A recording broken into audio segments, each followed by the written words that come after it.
ఓం గం గణాధిపతే నమః. హాయ్ అండి, అందరికీ నమస్కారం. మనం ఈరోజు ఈ వీడియోలో అక్టోబర్ నెల ఈ రాశుల వారికి సమస్యలు ఇవ్వబోతుంది. పనుల్లో ఆటంకాలు, ఖర్చులు ఎక్కువ అవుతాయి. ఇందులో మీ రాశి ఉందేమో చూసుకొని ముందుగా జాగ్రత్తలు వహించండి. ఈ వీడియో కనుక మీకు నచ్చినట్లయితే లైక్ చేయండి, షేర్ చేయండి, సబ్స్క్రైబ్ చేసుకోండి. ఈ వీడియో లాస్ట్ వరకు స్కిప్ చేయకుండా చూడండి. ఇలా చేయడం వల్ల ఈ వీడియో మరికొంతమందికి రీచ్ అవుతుంది. Please subscribe me, support me. Thank you for watching. October నెలలో ముఖ్యమైన పండుగలు వచ్చాయి. వాటితో పాటు గ్రహాల స్థానం మారడం కీలక పరిణామం. వీటి ప్రభావము ఏ రాశుల మీద ఉంటుంది, ఎలాంటి సమస్యలు ఎదుర్కోవాల్సి వస్తుంది అనే విషయాల గురించి మనం ఇప్పుడు ఈ వీడియోలో తెలుసుకుందాము. గ్రహాలు, నక్షత్ర స్థానాలు పరంగా అక్టోబర్ నెల చాలా ప్రత్యేకమైనదిగా మారింది. వైదిక జ్యోతిశాస్త్రం ప్రకారము అక్టోబర్లో అనేక గ్రహాలు, నక్షత్రాల స్థానాల్లో మార్పు ఉంటుంది.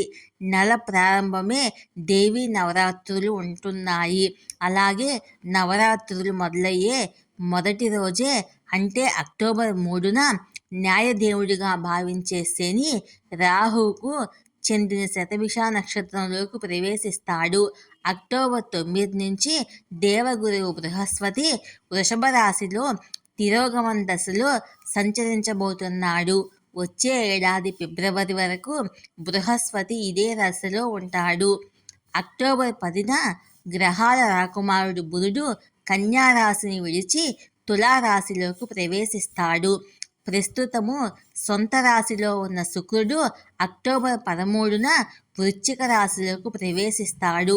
నెలకు ఒకసారి రాశి మార్చే గ్రహాల రాకుమారుడు సూర్యుడు అక్టోబర్ 17న తులారాశిలోకి ప్రవేశిస్తాడు. అప్పటికే తులారాశిలో బుధుడు ఉండటంతో సూర్యుడి కలయిక ఏర్పడుతుంది. ఇవి రెండూ కలిసి బుధాదిత్య యోగాన్ని ఇస్తాయి. అక్టోబర్ 20న కుజుడు కర్కాటక రాశిలోకి ప్రవేశిస్తాడు. గ్రహాల సంచార ప్రభావము మొత్తం 12 రాశుల వారికి ప్రభావితం చేస్తుంది. ఈ విధంగా అక్టోబర్ నెల ప్రజలకు ఎలా ఉంటుందో మనం ఇప్పుడు తెలుసుకుందాం. జ్యోతిష్య పండితులు చెప్పే దాని ప్రకారము అక్టోబర్ నెల ప్రజలకు ఒడిదుడుకులతో నిండి ఉంటుంది. సూర్యుడు తులారాశిలోకి ప్రవేశించినప్పుడు క్షీణిస్తాడు.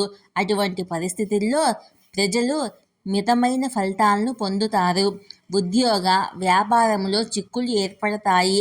ఆదాయం మీద వాటి ప్రభావం స్పష్టంగా కనిపిస్తుంది. ఖర్చులు ఎక్కువ అవుతాయి.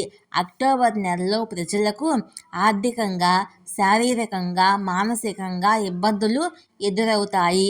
పనిలో ఆటంకాలు ఉంటాయి. మేషరాశి, మిథున రాశి, సింహరాశి, ధనుస్సు రాశి వారికి బృహస్పతి వల్ల ఇబ్బందులు ఏర్పడతాయి. అంగారకుడి సంచారం వల్ల కర్కాటక రాశి వారికి ప్రతికూల పరిస్థితులు ఎదురవుతాయి.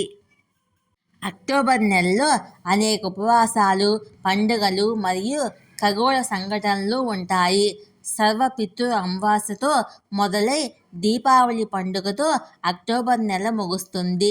సర్వపితృ అమావాస్య అక్టోబర్ 2వ తేదీ వచ్చింది. మరుసటి రోజు అంటే అక్టోబర్ 3 నుంచి నవరాత్రులు ప్రారంభం అవుతాయి. ఇదే రోజు నుంచి తెలుగువారికి ఆశ్వీజ మాసం ప్రారంభం అవుతుంది. అక్టోబర్ 12న విజయదశమి పండుగతో ఇవి ముగుస్తాయి. ఈ సంవత్సరంలో రెండవ చివరి సూర్యగ్రహణం కూడా అక్టోబర్ 2న జరుగుతుంది. అయితే ఈ గ్రహణము భారతదేశంలో కనిపించదు. ఇక అక్టోబర్ 30వ తేదీ దీపావళి పండుగ జరుపుకోనున్నారు. దీపావళి తర్వాత శని తిరోగమన దశ నుంచి మళ్ళీ ప్రత్యక్ష మార్గాన సంచరిస్తాడు. ఈ వీడియో కనుక మీకు నచ్చినట్లయితే లైక్ చేయండి, షేర్ చేయండి, సబ్స్క్రైబ్ చేసుకోండి. Please subscribe me, support me. Thank you for watching.